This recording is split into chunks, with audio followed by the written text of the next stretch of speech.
I'm Kerry Fink, and welcome to this edition of Transforming Your City Television. It's all about transforming your city through marketplace leaders and marketplace ministry. And today I have the privilege of sitting with Dr. Dave Robinson and also Dr. Paul Rosbury. Welcome, gentlemen, to the show. Thank you. So what we're in town for, we're in Melbourne, Florida, and we're getting ready for the very exciting Transforming Your City Masterclass. And it's it builds upon something that's been going on here already for a couple of years. It started maybe a couple of years ago when you came to town, and we actually had a Transforming Your City conference where we talked about possessing the gates of your enemy, and also as a real discussion to get people here to start to understand the importance of marketplace ministry. So now, as we're here today, we're coming back. A lot of the same people who have been participating in Transforming Your City are back for the masterclass. We're really excited because we're going to have a master discussion panel with about a dozen different leaders in the three key areas of influence in our community, which of course is business, it's government, and it's education. So we were sitting here today talking a little bit about the book, Dr. Dave, that you wrote called Possessing the Gates of Influence, or Possessing the Gates of Your Enemy. And this book really is an introduction to the whole concept of the importance for us as Christians to take our rightful place in the marketplace. So I want to welcome you to the show, but I wanted to ask you the first question is to just give somebody who may not be familiar, they may have heard the term marketplace ministry, they understand it generally, that it's something about, as a Christian, I have a responsibility to do something in the marketplace, but it's never really been defined for them past that. How do you introduce that? Well, Kerry, the way I introduce it is there are three gates of influence. And I was praying and studying one day about how do you disciple a whole nation? You know, the church I grew up in, they struggled making disciples one at a time. And the Lord led me to Genesis 22:17 and 24:60. Most people are familiar with Genesis 22:17. When God was giving the blessing to Abraham, he showed him the stars of the sky and the sand of the sea and said, your children are going to be like those. But the very last phrase of that verse says, and you will possess the gate of your enemy. And I read that, and then he said, read 24 verse 60. And Rebecca's getting ready to go back to be the wife of Isaac. And the last thing her family said to her was, may your children be thousands of tens of thousands, and may they possess the gates of those who hate them. Then the Lord said, read Matthew 16 verse 18, a scripture that we're much more familiar with. Jesus is speaking, and he said, I will build my church, and the gates of hell shall not prevail against it. Now, the people he was speaking to that day, they knew exactly what he meant. But I think a lot of people today, we don't understand what those gates are. And so I spent a lot of time studying the Old Testament gates. There are 345 references to gates in the Old Testament city. It's where everything happens. It's where kings, they would stand in the gate and declare war against their enemy. It says of David, when he was going through a rough time, that he went up to the tower over the gates and wept over his city. Samson carried away the gates of Gaza. Why? So that he could let the city know they're now vulnerable for the enemy's attack. And so the Lord shared with me there are three gates of influence that control every city, every county, every state, and actually every nation. And those three gates are the business community that pays for everything, the government community that controls everything through laws and regulations, and then there's the educational community that determines the values and philosophies that both the government people and the business people use every day.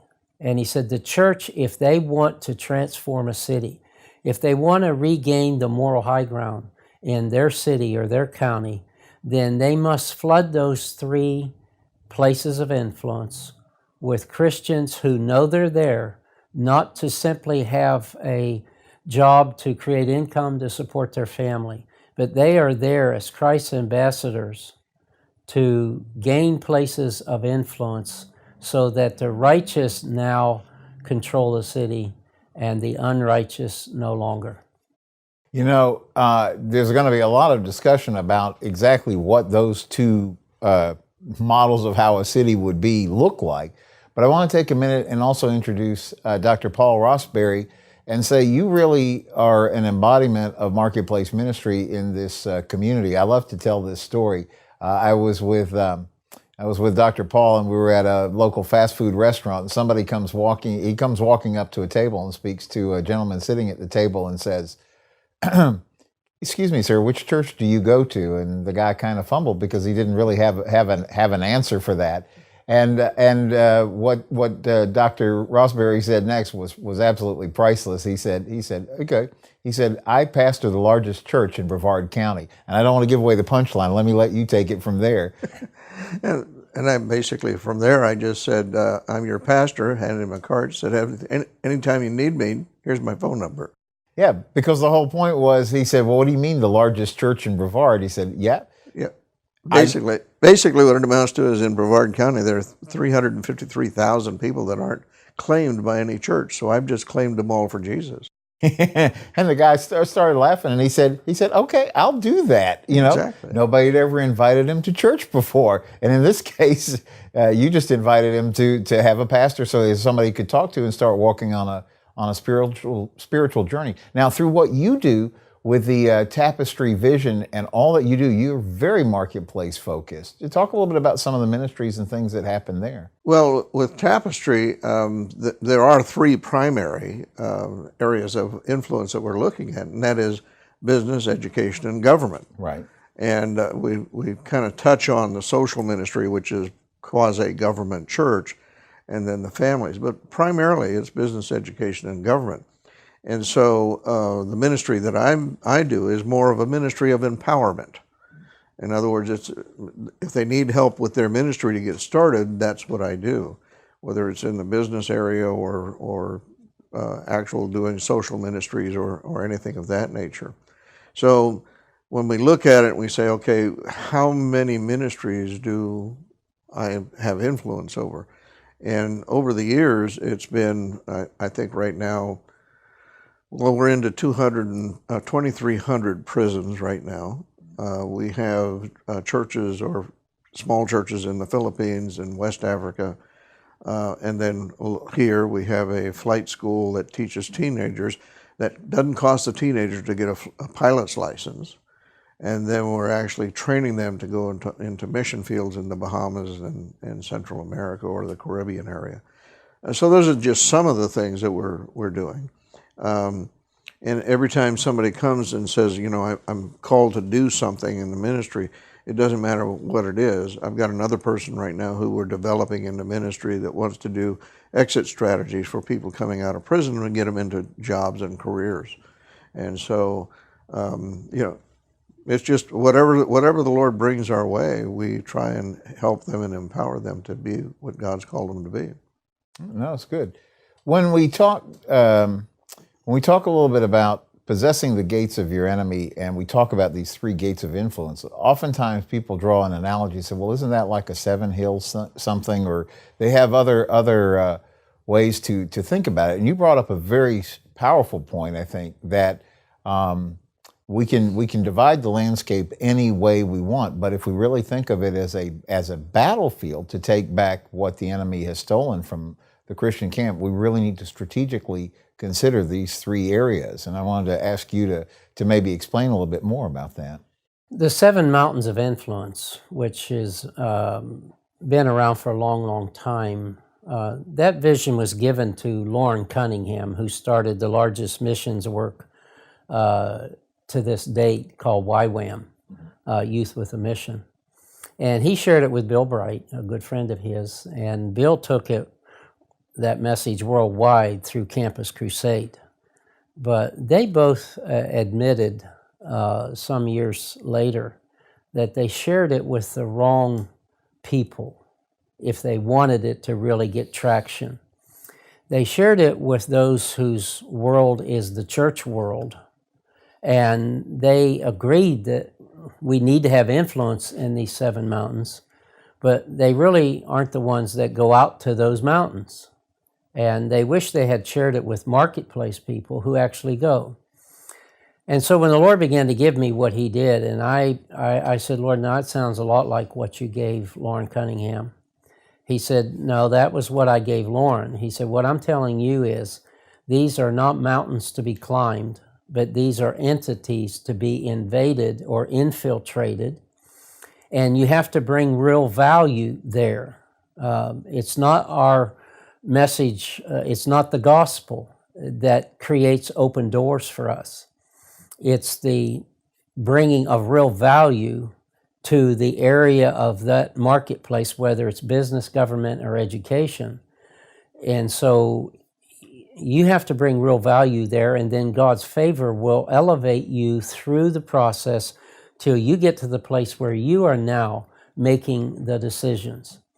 And and so if we want, again, to transform a city, we have to be in places of influence to be able to do that.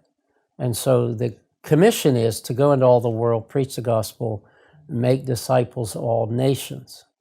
You can have a nation be 98% Christian, but if the 2% are unbelievers and they hold the authority in business, government, and education, they still control the city. And so it's a challenge, for the church to make this mental shift to where it's more than just having church, it's being the church and being empowered to know who you are when you go to that marketplace. Because there's only 3 areas that anyone in any church, anywhere in the world, they're either going to own a business or serve in a business, or they're going to serve in government at some level, or they're going to be in the education. If you have influence, major influence in those 3 areas, the other 4 mountains will come right along. And that actually brings up a point when we talk about having influence in these areas, and I'd like to spark a discussion with both of you about this. But one of the challenges is, I think in the concept of marketplace ministry, there's a real need to get outside of the 4 walls of the church. I think you've described it as having locker room meetings, but we don't get out on the field and play the way we should in terms of taking back this territory. How do you describe that to Christians who are interested, but then oftentimes we gather at church and we complain about decisions that are being made that affect our lives by government entities or things that they may be teaching our children in schools that we may or may not agree with? And so I think the argument is, how do we foster this place of we've got to get out of the locker room and onto the field? Paul? Well, there's a couple of ways that I'm perceiving. First off, where 2 or more are gathered, he is in the presence. Yes. Okay, and so everybody needs a coach. Everybody needs someone that they can work with. And so that's basically the same thing that I'm doing with whoever I run into, is that I'm making myself available to coach them. And if they have any questions, I'm not saying, here, come and listen to me teach or preach or so on like that. I'm asking them to say, hey, you need somebody, here I am. And then I can guide them, because if they're seeking something, I can help direct that. So it doesn't matter where they're working, whether they're working in a business or a restaurant. I was in a restaurant the other day, and the waitress, I'd known her for a while. I said, by the way, I said, are you a part of any church? And she said, no. And I said, well, here's my card. I'm your pastor. So now when I walk into the restaurant, she says, my pastor's here. And so it's influencing that place where we're at. And that's really what it's all about. And if we get more and more people who are influencing, and saying, you're part of what we're doing, and then when they have those questions, when they have those needs, I get a lot of emails and stuff like that of people who have needs, and I respond to them as we can, So, but I always answer the phone or call somebody back or always reply to that email when there's something going on. And that's kind of like the inclusion. So you've said to me a number of times that I know a lot of people in Brevard County. And I say, no, I really don't know a lot of people, but a lot of people know me. And when somebody comes up with a need or something like that, they say, well, call Pastor Paul, call Sure. Paul. And that's what happens. And so that's a place of influence, but it's not a place of control. And so the other side of it is the church. When you talk about the four-wall church, I see the four-wall church being more and more irrelevant into people's lives. In other words, they come and preach, or they come to Sunday school, or they study, but they never really do anything with what they're learning. And so what I'm doing is I'm looking at calling them to whatever God calls them to be. And whatever that is, and I also teach them that if you're called to be a nurse, that is your ministry. It's God is calling and gifted people. And I think something Dave said the other day, struck a chord with me, is that the gifting that people get is from the time they're born. And Yes. how they use that gift, either for the kingdom or not for the kingdom, is what we're called to guide them into, to disciple them into. Is that if they're called to do this, then every job that they have to do it to the best of their ability as unto the Lord. And that's what the Bible teaches. So it doesn't matter whether you're a ditch digger or a plumber or whatever. The point is that we've got to teach them that this is their calling, this is their ministry. So, And it seems like there's a challenge these days, because a lot of times, particularly in the polarized world that we live in, where it's so easy to get offended or cause an offense by just something that you say, whether it be political or religious or any kind of thing. There's just everybody is on, that expression, DEFCON 1. They're just waiting for somebody to say something that lights them off. And so it seems like in that environment that traditionally in the church world, we all run to the church and we huddle inside this building and we say, can you believe this craziness that's going on out there? And then at the same time, we seem reticent to go out there with the four-letter words and all the things that exist out in the marketplace. How do we get past all of that? Well, the question you asked Paul reminds me, I played a lot of high school football and basketball. And during those 2 seasons, 7th period was canceled on game day. And we all went to the auditorium for a big pep rally. I mean, everybody's there, cheerleaders, majorettes, the band, all the coaches, everybody. And, it reminded me a lot of church, because I grew up in that very energized church world.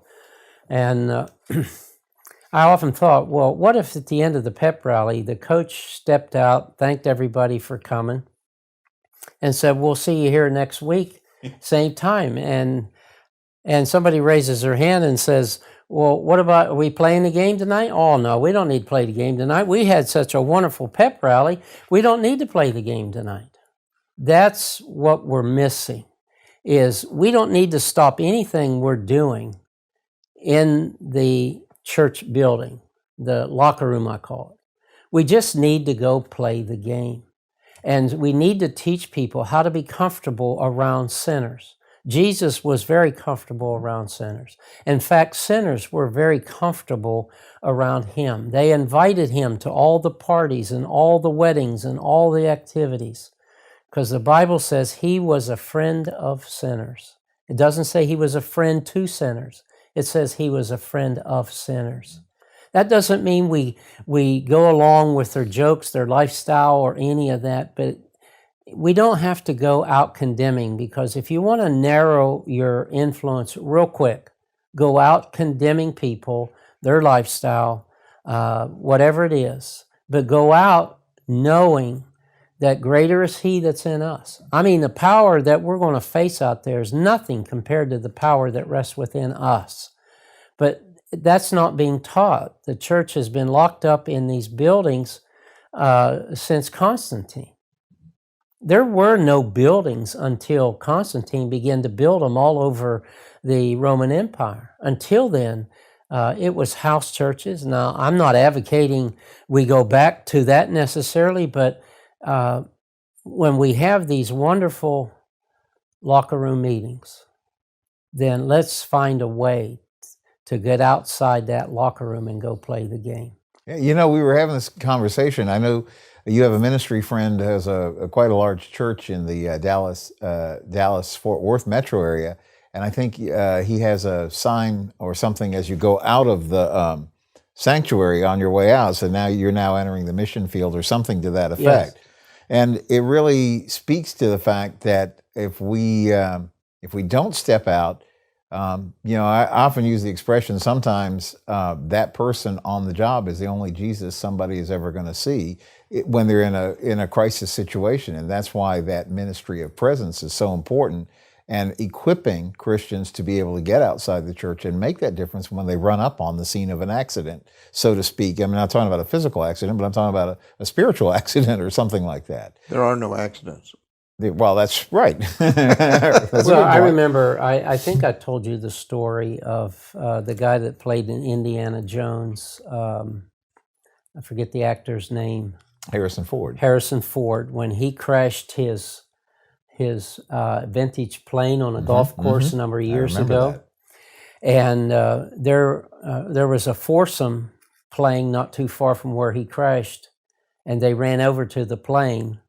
And you remember what their profession was? Yes. They were all doctors. Yes. And they knew exactly what to do. It basically saved his life. To me, the body of Christ should be that alert to what's going on around them, that when they come up onto a life that has crashed and burned, a situation that is in deep trouble, they know exactly what to do because they've been trained to do it. And one of the things when we have this Transforming Your City masterclass, and this time we're doing something a little bit different than in the past. In the past, we've had panels where we had a group of educators together to talk about the issues in education. Then we had a group of government leaders to talk about the different things that they were facing, we've had congressmen speak, we've had county commissioners on the panel, city council people on the panel, so all different aspects of government. And then we had a panel of business people who all strong Christians, but who are successes in the business marketplace. Tomorrow we're going to try to bring everybody together and foster a discussion amongst them. I'm curious to get your thoughts and ideas, because this is really the conversation that needs to happen. Christians need to work together to actually take over all of these areas and kind of in a strategic way. Well, there's been a lot of effort in the business community, especially since Demas Shakarian in the mid-50s started Full Gospel Businessmen. And then you have people like today, Ralph Dollinger, who his ministry called Capital Ministries has a Bible study in every state capital in America. What we need to see is the coming together in a coordinated effort between all three, the weakest being the educational community. But if you really want to transform your city or your county, get all three groups, not stop what they're doing, but start talking about how to coordinate this together for the purpose of gaining superior influence. Yeah. You know, it's funny, we just have a couple of minutes left, but I was thinking, as you were saying that, when we put together the panel that's going to be discussing tomorrow, it was interesting because it was very interesting that a lot of the people could be on either panel.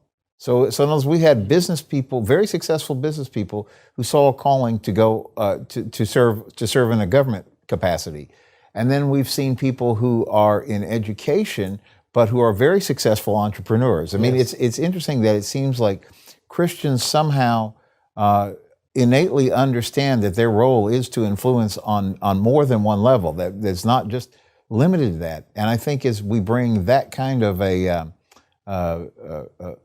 maybe a way to think about it, it gets people even more on point with what God has for their destiny to be influential in the marketplace. We got about like a minute left, but I just wanted to, how do you see that as you talk to people and they come to you in different places, different experiences, different skills? How do you assist them in finding the thing that God has called them for? Well, most of the time what they're looking for is they're looking for someone that can give them direction, okay? And a lot of times it's just something very simple that just needs to be done, or they just need to learn something. However, my experience has been is that by reaching out and helping and making myself available, and basically I don't charge any fees for all of this, it's just things that I do. But later it comes back, and there is a great influence, and it builds that community. So I'm looking at it now, and I'm saying, okay, maybe I do know a lot of people. Matter of fact, I went through my address book, and in Brevard County, people that I know personally that I can sit and talk with like you and know a little bit about you. I have over 480 people in my address book that I know personally. Sure. And that know me personally. Sure. And so if you take that and you say, how does that work? Is that if somebody needs something I'm not able to do, I'm able to give them to somebody else.